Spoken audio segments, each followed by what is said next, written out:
Welcome to this week's Drew Wanna Know. This week we are covering topics on politics and dating apps, organization of creative things, and most importantly, Top Chef Junior. I've been starting to watch Top Chef Junior, and we're going to talk about it because I like the show. It's super fun. But anyway, all that and more coming up on this week's episode of Drew, wanna know. Hey guys, welcome back to Drew Wanna Know this week. I have a pretty good week. Started watching Top Chef Junior. I know I'm pretty late on it. It's a pretty good show. I was a little worried going into it. I feel like I was gonna get frustrated that kids know how to make souffle, and I have no idea even close to how to even start doing that. It's a great show. The Nessa uh, Cliche? Nick Lachey's wife is the host of it, which is awesome because it's the contrast between her on that and Love Is Blind is pretty fun. On Love Is Blind, she's there for what?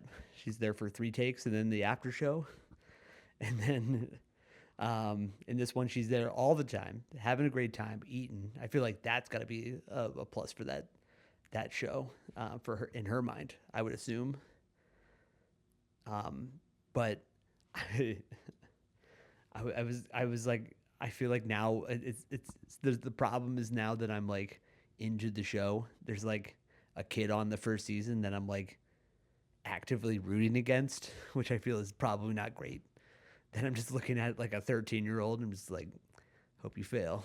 Like that's not a good thing, right? Like I don't know, something about him. Oh, his it's the way his hair is swooped. I feel like the kid's oh, a real bugger. I bet it bug. Oh, he probably it bugs me. I don't know.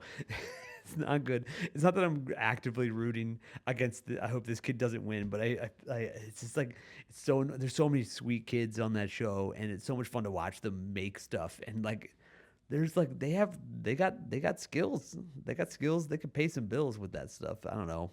It's crazy how many kids want to cook, and there's so many of them. Like, is there? I believe MasterChef probably has a top chef, have a MasterChef junior. They like all that kind of stuff. Like that, there's that many kids that know how to like cook chicken properly. Like I can't even. I feel like I some of these kids are talking about like foie gras and stuff, and I'm like I just had that 2 years ago for the first time. Didn't even know what it was. The first one I had was in Miami. It was shaped like an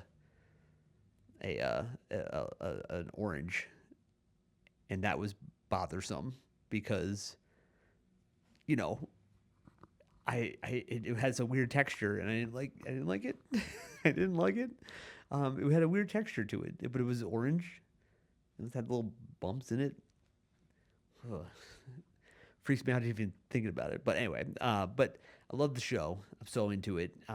And I guess it's just and they're so they're just like they're so nice to the kids, but they're also like just sitting there going like, ugh, this steak is slightly under. And you're like, what? This is a 13-year-old. This 13-year-old is cooking it's a little hard out. And they're crying every time everything messes up, and oh my god, it's so heartbreaking. The one kid had to leave because he had like leukemia or something, and there was like stuff's coming up because he had leukemia in the past, and that's heartbreaking. That kid was amazing. This little fat kid from fucking Texas that that just loved grilling. And that's like that had a faux hawk. Oh, kid was adorable. And just like the man, just like I'm gonna cook ribs. And he's like, oh no, sorry, he was from Alabama, and he just is like, I'm gonna cook ribs and I put a little bit of butter on my steaks, and you're like, oh, this kid, this kid knows how to live. This kid's been alive for 13 years. He lives more than I do. Love it. I don't know. I feel like we need to stop. There's something we need to stop, which I think is putting political beliefs into into your dating profile, at least at the first one. I get, listen, I get everyone has their different political beliefs, and it's like even if you start there and you're like, I have no want to date anyone um, that you know has these political beliefs or doesn't have these political beliefs, but your first line, come on, nobody wants that. We're here, like dating sucks already, and your first line is going to be something that is annoying, like regardless of what side and regardless of what side you're on, like it's just can we just can we just start having a little fun, put it down, throw it down there, you know you'll find out someone has that beliefs. I don't know if you've been hurt in the past of just like, oh yeah, I had a great time and then I found out that he's anti-abortion, and you're like fuck, again, not again. But I feel like I've read, like when I was dating and I had the profiles going, I saw that so much, and at least especially in like just when the whole Trump thing started, and it's all there, and I get it. I get just from it cuts people out, but it doesn't. People will lie to you. It's this, I don't know. It just starts. You're sitting there going, not this person. It's just like I don't know. I remember I went on a bunch of first dates where like this girl asked me. It was when Trump, like when the Trump thing started, right? And she asked me if I was Republican or liberal on the first date, which I said I don't really associate with either party. I like to think on you know, a idea basis of what I believe. I don't like to associate with either one because that seems ridiculous too. I will say I lean more liberal. All of my stuff is like liberally stuff, but I just don't want to be part of a club, like the club of like, oh, we're here. It's like, I don't know. There's like everyone. It's just, I don't know. It's just everyone's putting you in the little boxes of stuff, and you're just like, just let me talk about issue by issue if that's what we're going to talk about. And I said that. I think that's pretty moderate. I guess that's the word. And she's like, okay, as a Republican, how do you feel about this thing? And I'm like, I'm not a Republican. Don't label me like that. It's not this whole art. If you're not with me, you're against me type thing. It's like, when did everyone be like, team this, team that? I guess that's always been everything, but it's just so much more now that it's like no one has conversations with anybody. No one wants to have conversations with people. It's just like, I'm gonna say my team, and then that team is gonna let you down anyway, because that's what teams do. Look at the Mets. It just we can have some fun and just not just put it out there. Anytime I saw that, I was just like, this is too much right off the bat. And sure, and you're like, people I've seen on, like, it's like you put it out there, and people will just immediately just be like, you know what, I don't want to be with that other person in the other political party. That's fine. And if that's your prerogative, sure. Do I think it's kind of annoying to just put it out right there, they're out right away? I think we can all talk to people as people. Yeah, you'll go on some dates with people. I went on dates with people that I'm like, no way. This is like, they just think about things totally differently than I do. I went on this date with this girl, and it was during Pride Month, and we walked into a place that had a pride flag in it, and she goes, is it like a month of pride, of gay stuff? That's what she said.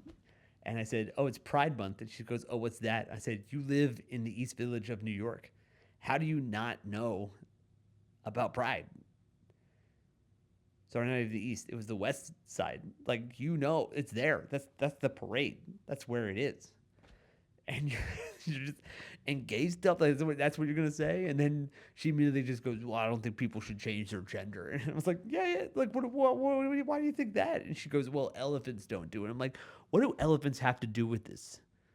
Elephants? That's your argument, that elephants don't do it. And she goes, well, it's not natural because elephants don't do it. What? Like, that's crazy, right? Like, fish do it. And from what I know about Jurassic Park, frogs do it too. And velociraptors, apparently.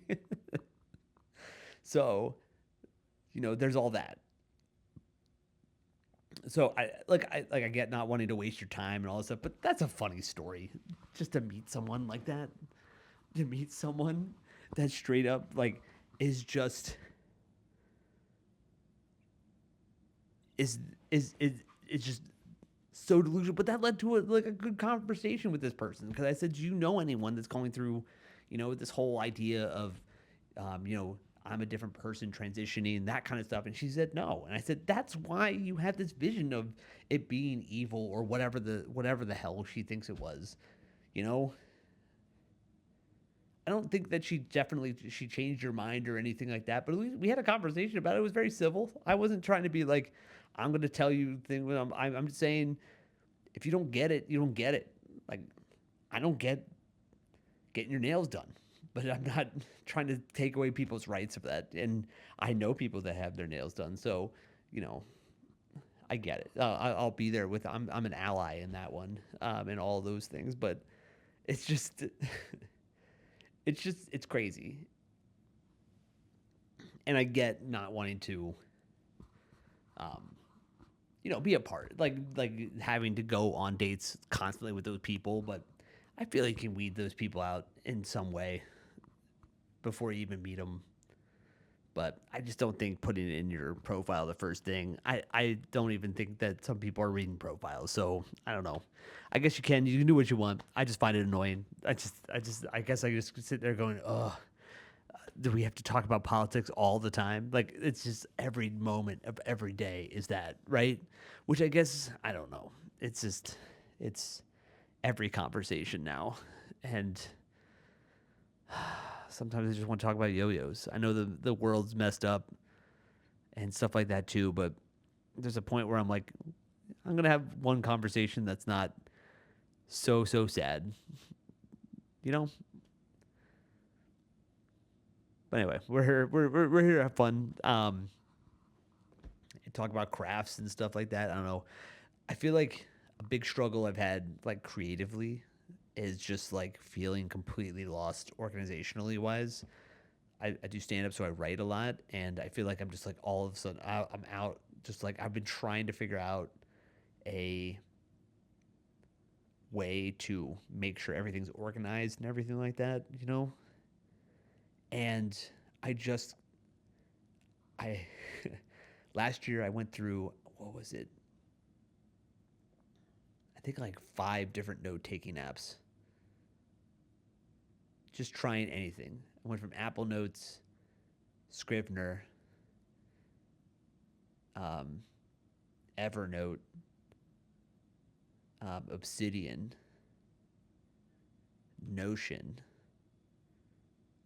back to Evernote, and now I'm at Apple Notes and Notion again. I've decided because I think I talked to my therapist about this, which was like, I'm like, I feel like I was just focusing on being productive and finding out better ways to make myself more productive, and I was not being productive. I was productive in the sense of I want to make sure that I have it all good and it's all working, and I'm there, but I wasn't doing anything, I wasn't producing stuff. I was just learning about how to produce stuff. So anyway, I've decided this year that I'm just gonna stay with Notion Apple Notes, and that's where I am. I made my own Notion template. I can put it in the links below. Let me know what you guys use. You guys use Notion to organize things? I like it. I like all the organization. I like all the thought process. It makes sense to me. The databasing, website accessing things, and the way I have it set up is like I write the bits that I then interject the jokes in there, so I can move them around. I can rate them. I can rate sets. I can rate when I said stuff, when I didn't say stuff. Um, Kind of push it around, reorganize it, and I just write everything in Apple Notes. I sometimes do, and I think Apple Notes is just a whatever that ends up being. It could be a notebook, it could be Apple Notes, it could be something else. I just feel like I just have everything tagged in Apple Notes, um, and it's just easy to find because I feel like I was just running through notebooks. Not really, I would really look at them, but I would like lose where everything was, and I tried bullet journaling a little bit, but I ended up, that's just kind of what Notion does for you, right? Is just bullet journaling. It's just doing that over and over again. um so yeah, I would love a different view of it. Sometimes I put all the jokes into like one subset of things, and then I take all that text and I put that into Final Draft, and I put it into a script form. I'll print it out and I'll write on it. I like that. I think that's pretty good. That's been effective in the sense of just seeing it.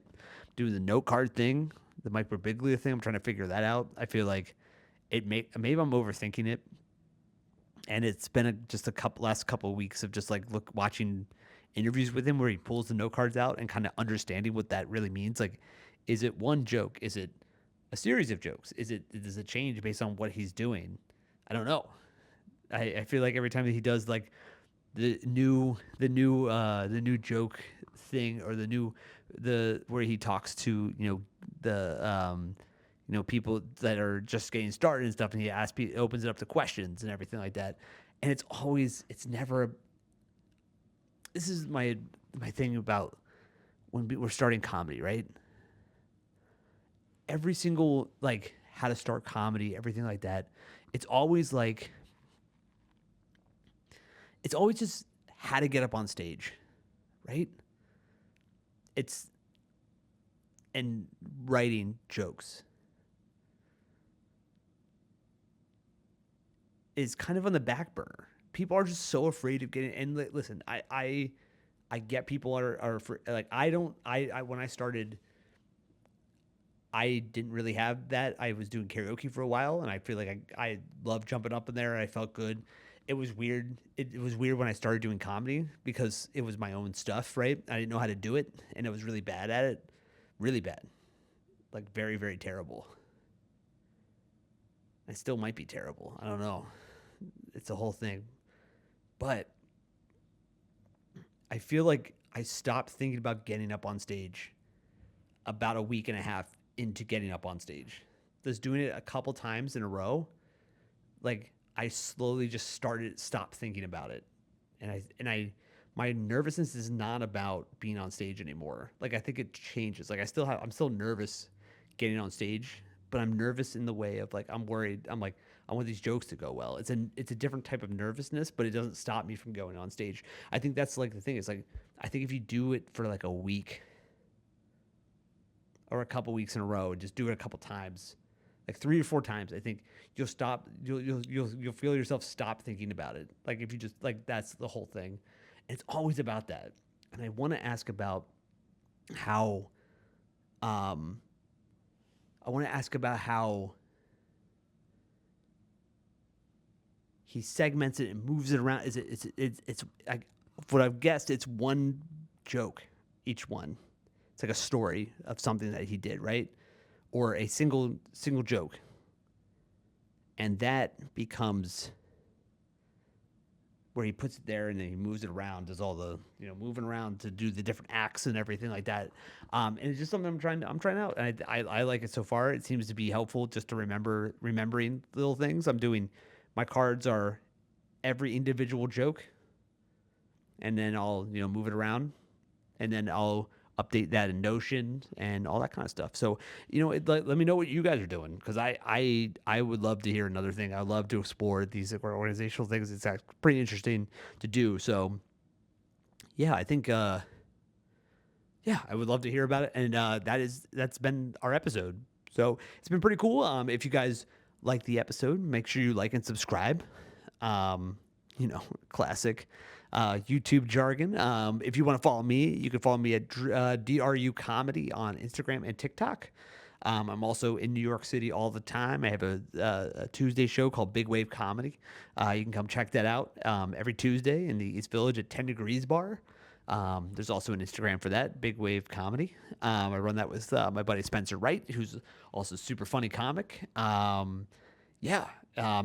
And thank you guys for listening, and we'll see y'all guys next time on Drew, wanna